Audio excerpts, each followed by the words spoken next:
लक्ष्मीनाथ समारंभां नाथयामुन मध्यमाम् अस्मदाचार्यपर्यन्तां वन्दे गुरुपरम्परां श्रीमत्काश्यपदुद्धवारिधिविदुं वेदान्तविद्वद्वरं श्रीरामानुजयोगिपुङ्गवगुणा ध्यानेन सन्मार्गदं श्रीनारायणयोगिपादविनुतं ख्यातं गुणैरुत्तमै विश्वक्सेन गुरुत्तमं बुधवरं वन्दे मुदा सान्वयम्।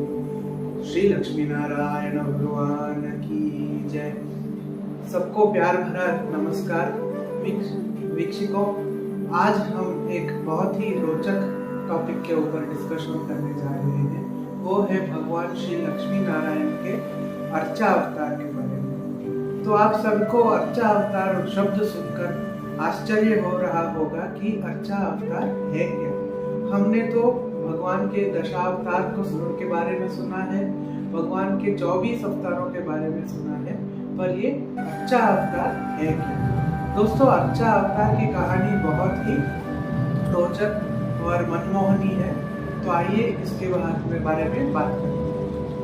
तो बहुत समय पहले यानी सृष्टि के शुरुआत से भी पहले की ये कहानी है। नित्य वैकुंठ धाम में श्री लक्ष्मी नारायण भगवान अनंत शेष के ऊपर विराजमान थे और ऐसे ही बातें करते हुए माता लक्ष्मी के मन में एक बात आती है जो वो श्री नारायण से करती है। तो वो बात ऐसी है कि माता लक्ष्मी नारायण जी से कहती हैं, प्रभु, ये हमारा जो वैकुंठ धाम है ये प्राणियों के लिए बहुत दुर्लभ है। तो इस लोक का क्या काम, इस लोक में हम विराज रहे हैं तो हमारा क्या काम। तो यह बात सुनकर नारायण जी थोड़ा कंफ्यूज हो गए और फिर माता जी से पूछते हैं, देवी आप ऐसा प्रश्न क्यों कर रही हैं। तो फिर माता जी समझाती हैं कि प्रभु, जो हमारा ये नित्य वैकुंठ धाम है, यहाँ पे प्राणियों का आना तो बहुत ही मुश्किल है। यहाँ पे किसी भी आपके सृष्टि के प्राणी कोई भी यहाँ नहीं आ सकता। तो ऐसा हुआ तो हम तो प्राणियों के लिए दुर्लभ हो जाएंगे, और अगर हम दुर्लभ हैं तो वो जो पृथ्वी के मनुष्य है वो हमारी पूजा अर्चना करेंगे, लेकिन हम तक पहुंच नहीं पाएंगे। तो आगे चलकर क्या हो सकता है कि हम लोग का अस्तित्व उनके लिए रहे ही ना। तो फिर भगवान ये बात सुनकर आश्चर्यचकित हो जाते हैं और माता जी की बात तो सही भी है। तो इसका समाधान क्या है देवी करके नारायण जी लक्ष्मी जी से पूछते हैं। बोलती है कि आप अपने भक्तों के लिए सुलभ हो जाएंगे। तो सुलभ कैसे हो जाए, तो इसके लिए माता उदाहरण देती है। भगवान की सृष्टि में ही एक उदाहरण लेकर भगवान को ही समझा रही है ये माता। तो माता क्या उदाहरण लेती है, इस पूरे सृष्टि में जल 5 रूप में विराजमान है, वैसे ही आप भी 5 रूपों में सुलभ हो जाएंगे। कैसे, तो पहला जल का रूप आता है आकाश में बादलों के रूप में। तो बादलों के रूप में जल तो है, लेकिन प्राणियों के लिए दुर्लभ है। जब तक बादलों से पानी बरसेगा नहीं, वर्षा होगी नहीं, प्राणियों को जल मिलेगा नहीं। वैसे ही हम जब तक नित्य वैकुंठ धाम में रह रहे हैं, हम लोग प्राणियों के लिए दुर्लभ है, क्योंकि वो हम तक पहुंचेंगे ही नहीं। तो ऐसे भगवान किस काम के जो प्राण हम जो अपने भक्तों तक पहुंच ना पाए, तो इसलिए आप सुलभ हो जाइए। तो सुलभ होने के का कारण आप प्राणियों के अपने भक्तों को प्राप्त होंगे। तो माता के अनुरोध पर भगवान ने यह स्वीकार किया। तो फिर माता ने कहा, आप सुलभ कैसे होंगे, आपको प्रकृति मंडल में रहना होगा। तो इस प्रकृति मंडल में कैसा रह जाए, तो ब्रह्मा जी ने जितने लोगों की सृष्टि की, उसके ऊपर हम अपना एक लोक बनाएंगे, वह होगा रमा वैकुंठ धाम। तो भगवान ने माता जी की यह प्रार्थना सुनकर उस रमा वैकुंठ धाम का निर्माण किया और वहां पर माता के साथ रहने लगे। इस वैकुंठ धाम का नाम रमा वैकुंठ क्यों पड़ा? लक्ष्मी जी की इच्छा अनुसार इस वैकुंठ धाम का निर्माण हुआ है, इसीलिए इसको रमा वैकुंठ नाम कहते हैं। रमा एक लक्ष्मी जी का एक नामों में से एक नाम है। इसीलिए उस वैकुंठ धाम का नाम रमा वैकुंठ पड़ा। तो धीरे धीरे जब समय आगे बढ़ता चला, रमा वैकुंठ में श्री लक्ष्मी नारायण भगवान निवास करने लगे।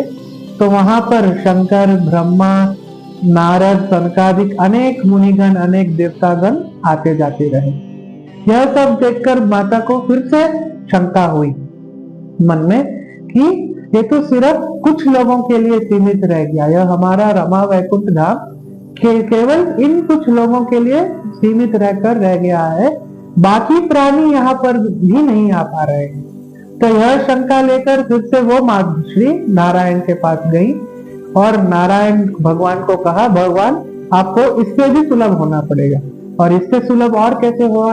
तो माता ने फिर से पानी का, जल का ही उदाहरण लिया और कहा, आप वैकुंठनाथ भगवान से रमा वैकुंठपति हुए। जैसे बादल का पानी बरसकर झरने के रूप में एक जगह स्थिर हो जाता है, आप वैसे ही वैकुंठ के उतर कर रमा वैकुंठ में आकर स्थिर हो गए हैं। और केवल जैसे झरने के आसपास के लोग उस झरने के पानी का उपयोग कर पाते हैं, वैसे ही यहाँ भी आपके ही कुछ गिने चुने भक्त आपके इस रूप का लाभ उठा पा रहे हैं। इससे भी आपको सुलभ होकर आपको अपने भक्तों के लिए जाना ही होगा, कुछ करना ही होगा। तो यह प्रार्थना सुनकर भगवान ने कहा, ठीक है, तो हम समय समय पर पृथ्वी पर जाकर अवतार लेकर पृथ्वी के भक्तों के साथ रहकर आएंगे। तो माता को यह बात सुनकर बहुत खुशी हुई और वो प्रसन्न भी हुई। फिर थोड़ी देर बाद रखकर माता को फिर से चिंता हुई, प्रभु आप पृथ्वी पर जाओगे, सही बात है, पर आप जब तक अवतार लोगे और आपका अवतार समय में ही आपका भक्त आपका दर्शन कर पाएगा, लेकिन उसके बाद और उससे पहले क्या करें? तो भगवान तो फिर से कंफ्यूजन हो गए, तो समझाओ। तो माता ने कहा, आप झरने के रूप से नदी के रूप में परिवर्तित हो रहे हो, अच्छी बात है, लेकिन नदी का पानी भी वही उपयोग कर पाएगा जो नदी के किनारे रह रहा है। बाकी प्राणी क्या करेंगे? आप भारतवर्ष में अवतार लोगे, सही बात है, आपके अवतार समय में जो प्राणी होंगे वही आपके दर्शन का लाभ उठा पाएंगे। आपके अवतार समय के बाद बाकी प्राणियों का क्या होगा? तो ऐसा कहने के बाद भगवान फिर से असमंजस में पड़ गए। तो भगवान ने, माता ने कहा, नहीं प्रभु, आपको इससे भी सुलभ होना पड़ेगा और आपको अपने भक्तों का ध्यान रखना पड़ेगा। तो ऐसे कहकर भगवान ने कहा, ठीक है, अब नदी तक तो आप लेके आ गई हैं, तो नदी के रूप में जैसे मैं भारतवर्ष में अवतार लूंगा तो ठीक है, उसके बाद पूरे पृथ्वी के प्राणियों में, मतलब जितनी भी ब्रह्मा की सृष्टि है, हर प्राणी में मैं अंतर्यामी स्वरूप में जाकर बस जाता हूँ। जैसे पृथ्वी में जहां भी जाइए जल है ही, आप खोदोगे तो जल मिलेगा ही मिलेगा, वैसे ही हर एक प्राणी के अंदर भगवान अंतर्यामी स्वरूप में आकर विराजमान हो गए। इससे भी माता जी को संतुष्टि नहीं हुई। क्यों? अगर हमको अभी हम कह रहे हैं पृथ्वी के अंदर पानी है और हमें प्यास भी लग रही है, अगर आप प्यासे हैं और आप पृथ्वी के ऊपर जाके मुंह लगाएंगे, आपको पानी मिलेगा? नहीं मिलेगा, आपको तो मिट्टी मिलेगी, क्योंकि पृथ्वी के ऊपर पानी है। तो आप इसको आप प्रत्यक्ष करना पड़ेगा। जैसे पानी को हम कुआं खोदे या नल लगाए, जो भी पृथ्वी के अंदर के पानी को बाहर लाने के लिए जैसे हम साधन उपयोग करते हैं, वैसे ही प्रभु आपको और सुलभ होना पड़ेगा। तो भगवान ने कहा, अरे देवी, मैं अपनी इच्छा से जाऊंगा तो मेरे भक्त तो और परेशान हो जाएंगे। अगर मैं रामावतार में जाऊंगा तो राम भक्त को बहुत अच्छा लगेगा, कृष्ण भक्त दुखी हो जाएंगे। तो माता जी कहती हैं, आप अपने इच्छा से मत जाइए, आपके भक्तों को जो रूप आपका पसंद हो उस रूप में आप अपने भक्तों के लिए सुलभ हो जाइए। तो ऐसा कहकर माता जी ने क्या कहा कि आप मूर्ति रूप में अपने भक्तों के पास सुलभ हो जाइए। मंदिरों में, घरों में हम लोग आज मूर्ति रख रहे हैं, यह सब माता लक्ष्मी की देन के ही कारण है। तो भगवान ने माता लक्ष्मी की यह बात सुनकर मूर्ति रूप में पूजे जाने के लिए स्वीकृति दी और आज हम माता लक्ष्मी के उसी करुणामयी कृत्य के वजह से हम अपने भगवान को इस रूप में मंदिरों में अपने घरों में विराज कर रहे हैं। यही रूप है भगवान का अर्चा अवतार रूप। तो इस अर्चा अवतार के रूप में भगवान सारे प्राणियों के लिए सुलभ हो गए हैं। जैसे हमारे घर में हम नल लगाते हैं तो भूमि का अंदर का ही पानी उस नल में आता है, उसी प्रकार भगवान किसी भी आकार से हो, मूर्ति हमारी किसी भी आकार की हो। अगर हम राम भक्त है तो हम रामावतार की पूजा करेंगे, हम कृष्ण भक्त है तो कृष्णावतार की पूजा करेंगे। अगर मैं नरसिंह भगवान का भक्त हूं तो नरसिंह भगवान की पूजा करूंगा। विग्रह अलग अलग है, मूर्ति अलग अलग है, लेकिन उसके अंदर भगवान तो एक ही है ना। उस विग्रह के अंदर जब हम प्राण मंत्रों से भगवान की प्राण प्रतिष्ठा कर उनकी पूजा करते हैं तो भगवान हम सब के घर में सुलभ ही पहुंच जाते हैं।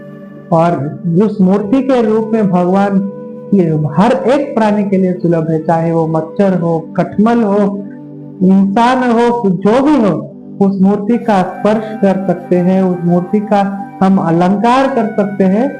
ऐसे माता लक्ष्मी के कहने से भगवान ने अर्चा अवतार का रूप धारण किया और मूर्ति के रूप में यहाँ हमारे साथ सुलभ हुए। तो मूर्ति पूजा की शुरुआत कब हुई? तो जब ये सब तो सृष्टि के अनादिकाल में हुआ। इसके बाद जब भगवान के संकल्प से ब्रह्मा जी ने सृष्टि करनी चाहिए तो भगवान ब्रह्मा जी ने नारायण की उपासना की और सृष्टि का उत्पत्ति करने के लिए उन्होंने भगवान नारायण से शक्ति की मांग की।